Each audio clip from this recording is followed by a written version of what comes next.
I'm back already, ladies and gentlemen. This is Lounging with Lisa, the video series that has me lounging while coming at you with thoughts of the day. I wanted to show you something. I forgot to mention this earlier. Two things I forgot to mention. One is that every time Mother sees my videos, she always says, you just don't look like you there. So last night, I finally pinned her down as to what the hell she's talking about. She thinks that I'm ugly on film, ladies and gentlemen. Now, she doesn't say ugly, of course, because that's not Mother's way. I don't think she really thinks I'm ugly. She thinks I'm much prettier and cuter in real life. And I said, well, the camera does put 10 pounds on me, which I certainly don't need.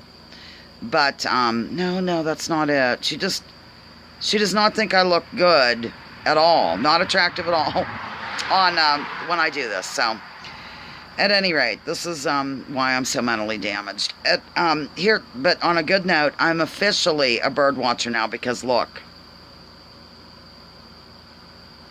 Mother gave me these. Last night I was dying to see the moon. And, it was one of those crescent things. Croissant. I'm kidding.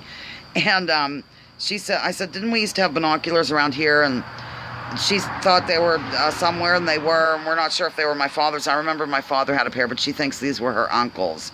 Uncle Dud. Uncle Dud, what a name, what a guy. His real name was Ronald M. Fisher.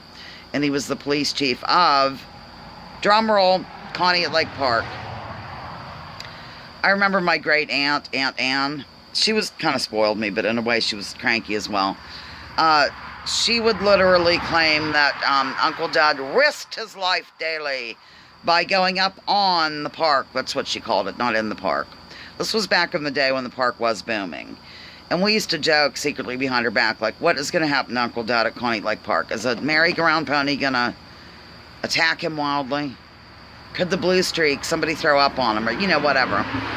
It was just crazy behavior. And then one other time she said, when Uncle Dud died, oh my God, a shrine was built.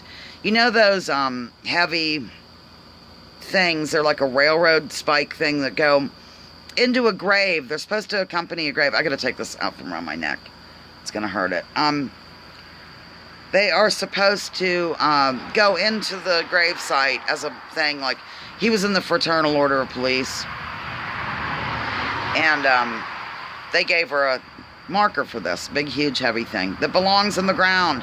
She literally put it in a plant in her home, ladies and gentlemen. She was too much, but she lived right, like, if you go out the door of the Hotel Connie, in the old days, before they fenced in the entire park, you could just drive through or walk through. And you just, walk through the hotel, and she was right across the way. I stayed there for a summer when Uncle Dad died, because I worked over there at the park. Don't know how I got off onto Aunt Ann on this. Oh, yeah, the binoculars.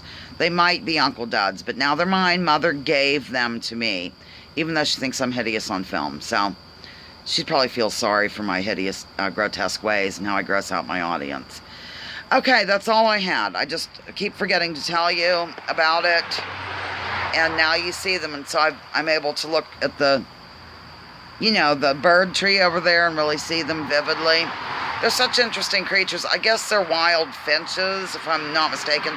They're brown, mainly, with a little bit of black and some white thrown in for good measure, but more of a, it's sort of blends in with the rest of the bird, ladies and gentlemen. So, there you have it. Lounging with Lisa, the video series that has me lounging while coming at you thoughts of the day. Please join me, join others, drop your political identities. Let's focus on issues. Leave labels at the door and research before you judge.